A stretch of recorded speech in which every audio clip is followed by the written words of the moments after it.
Good afternoon, good Sunday afternoon. My name is Susan Gilbert, and I am here to talk to you on Joey Nelson's request about a couple of issues that are near and dear to my heart as a former teacher and as now I'm currently a professor for teachers. Um, First things first is I want to welcome any of you who are thinking about being a teacher. It is the best gig in the world. It's a great way to go through life, and it is truly, truly um, a wonderful profession. It is very gratifying. It's hard work, but it is the best hard work you'll ever do. So congratulations on choosing that as your major. I've been doing it for a long time, and it's a wonderful way to raise a family and to just kind of navigate your life with.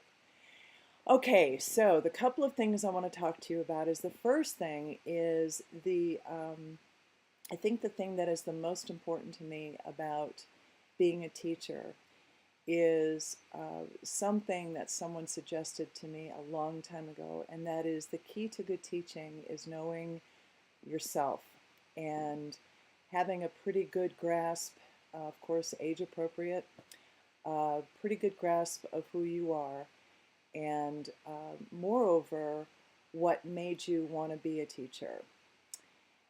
Akin to marriage or being a parent, it's not enough just to love your spouse, or it's not enough just to love your kids. You have to be able to do more than that. And of course you love kids, otherwise you wouldn't have chosen teaching.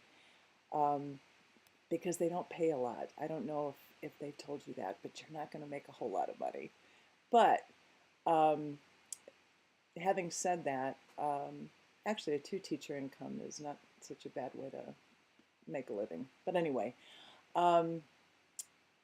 so the key, I think, for me to good solid teaching and to be able to be fresh and effective and come from a place of integrity rather than a place of unconscious wounding is to really know when you began your formulations of your own teacher identity.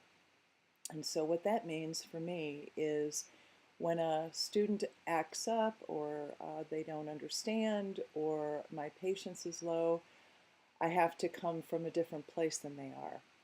And more often than not, it's a place of compassion, but there are times when that runs out. So knowing what to do when that happens, I think, is a really important piece of being an effective teacher, because you will get tired, you will get bored, you'll get bored with answering the same question over and over again, and you will get frustrated. So finding those places in yourself that you can sort of shore up your compassion and shore up your tolerance and your teacherliness, and kind of forging ahead with that, I think, is a really good skill set to learn. And you learn that by doing it. You learn it by being aware when you're maxing out, by disengaging on the weekends.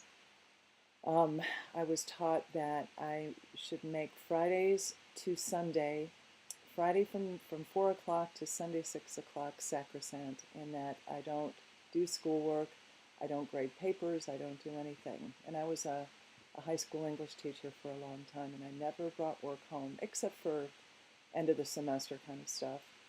So my kids knew that they had me that over the weekend, and we could plan things, and it was never about grading papers or having to do lessons or anything like that for the next week. I took care of that during the week. So that's number one. So the second thing I want to talk about is how to be an advocate for your students. And the first way that you can do that, of course, is to be the best teacher you can be. And what that really means is to be the best person you can be. And that's through self-care and mastery of content and asking for help and then accepting the help and not telling the helper how to help. But more than that, it's knowing your students and knowing them in a holistic way, not just knowing the data on them, but um, knowing their favorite color, knowing what their pets' names are, knowing what their grandma's and grandpa's names are, and what they did for a living, and where they live, and if they're living, and what is their relationship with their sister and brother, if they have a sister and brother. Do they have a parent who's being deployed? All of that is really, really important to get to know where that child is coming from every morning when they walk into your room. And when it comes time for parent-teacher conferences, you can speak to your child's parents, your students' parents, because after all, they're giving you the best that they have, which is their child. You can speak to them from a place, a loving place, and almost a co-partnership with them. And that has never failed me. Even when I've had to talk about hard things with parents, um, I always know so much about their child that they feel like they're in partnership with me rather than battling against me. And many of my parents, my first 5 or 6 years of teaching, I know the last time they were in a teacher's classroom, it was not a good experience. I'm talking about for them.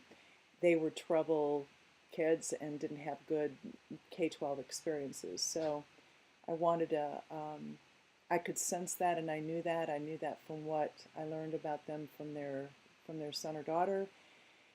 So I always had a portfolio for each student so that when the parent came in, I had at my fingertips and at my ready a very, very comprehensive um, look at their son or daughter. And that always impressed them, and that always made them feel like their student, their child was really being seen by me, their teacher.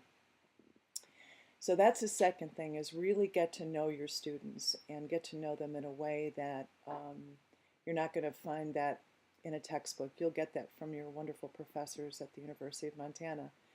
And they'll tell you that, but the textbooks won't. So be sure to do that. And then the last thing I want to talk about is if you do sense, and this is a sense, that one of your students is suffering, either from abuse, neglect, or in-home dependency, you must document it and you must report it. And I've been taught, I went to teacher college at the University of Arizona, and what I was told at the University of Arizona was that I didn't have to know, I had to suspect. And that's all I had to do.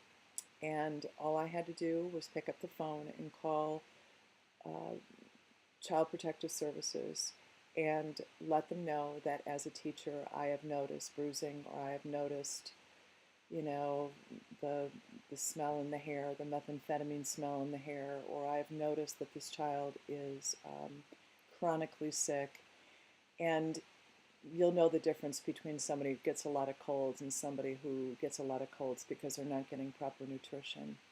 And you document it, but while you're documenting it, you let people know that you're seeing that. And there's two things that can happen. You can either do that anonymously, in which case DSS will not call you back and let you know that they have checked on the child, or you can do it and give your name, in which case they will call you back and they'll let you know. They won't tell you exactly what they're going to do, but they'll let you know that they have followed through. So one of the things I take very seriously in my job is that I feel like I am a vanguard between bad behavior and innocent kids. And you're the first line of defense. And so it's part of your job to do hard things sometimes. And that is one of the hardest things you'll have to do. And you'll probably have to do it a couple of times as a teacher. If you're finding that you're doing it a lot, you might want to take a look at that, because that signals something else too. That could be your own stuff. It could also be that you're hypersensitive.